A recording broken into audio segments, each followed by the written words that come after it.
नमस्कार बंधुरा the बंगो life by Rupali चैनले आपनादेर सबाइके स्वागत। आज आमी एकटा ठंडा माने शरबत रेसिपि निये एसेछि। प्रचंड गरम এই গ্রীষ্মের গরমে এই একটা ঠান্ডা শরবত যেটা মন প্রাণ দুটোই জুড়িয়ে যাবে।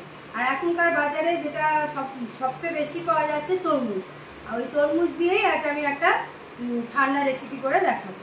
তার জন্য আমি তরমুজটা স্লাইস করে এইভাবে কেটে নিয়েছি চিনি গুঁড়ো নিয়েছি, দুধটা আগে ফুটিয়ে ফ্রিজে ঠান্ডা করে তারপর আমি দুধটা নিয়েছি আর রূপ অফজা।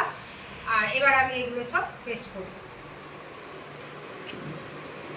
চলুন বন্ধুরা, তাহলে আমি কিভাবে করছি তাহলে আপনাদেরকে আমি দেখাচ্ছি। এই তরমুজগুলো মিক্সিতে দিয়ে দিচ্ছি।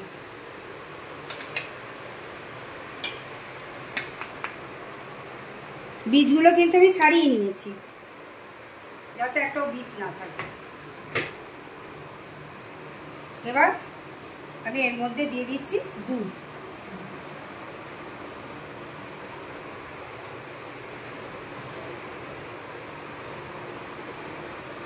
অর্ধেকটার মতো আমি দুধ দিলাম। দিয়ে দিচ্ছি চিনি পেস্ট, যে চিনিটা গুঁড়ো করে রেখেছিলাম সেই চিনিটা, বেশি দেবো না। তরমুজটাও মিষ্টি, বড় চামচের 1 চামচ আমি দিলাম। এবার আমি ব্লেন্ড করব।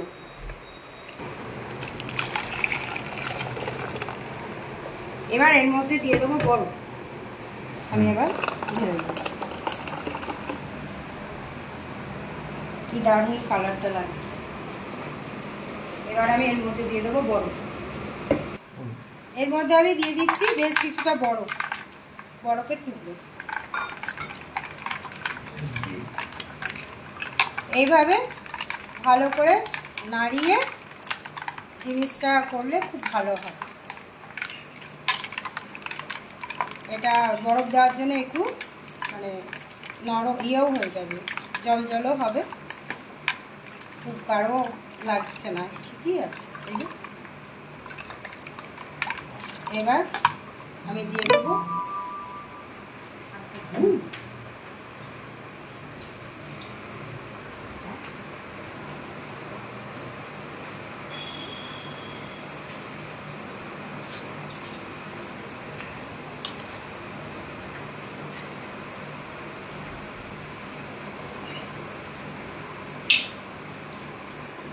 এই যে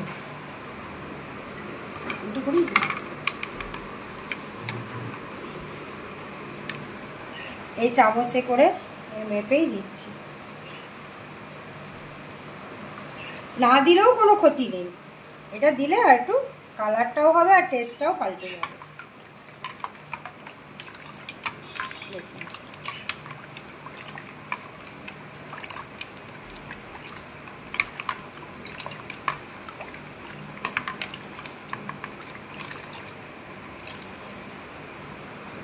আর একটু আমি দিয়ে দিচ্ছি কালারটা ভালো হওয়ার জন্য। কি দারুণ কালারটা হয়েছে। এরকম শরবত 1 গ্লাস পেলে মন প্রাণ দুটোই জুড়িয়ে যাবে। আর এরকম প্রোটিনে ভরপুর, কারণ দুধ আছে আর তরমুজ। যেসব বাচ্চারা তরমুজ খেতে চায় না তাদেরকে এইভাবে শরবত করে দিলে তারা এবারে খুশি খুশি খেয়ে নেবে। আমার তরমুজের শরবত একদম রেডি। আমি গ্লাসে সার্ভ করেও দিয়েছি। আমাদের এখানে এটা তরমুজের শরবত আমরা সচরাচর বলি, আর এটা দিল্লিতে বলে মহব্বতের শরবত। এবার যে যেমনভাবে খুশি বলতে পারে। আমাদের শরবত একদম রেডি হয়ে গেছে। এবার আমি খাওয়ার প্রস্তুতি।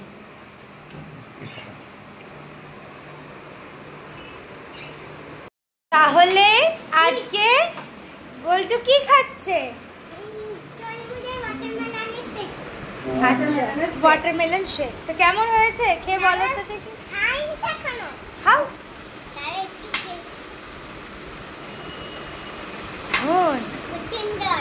খুব সুন্দর।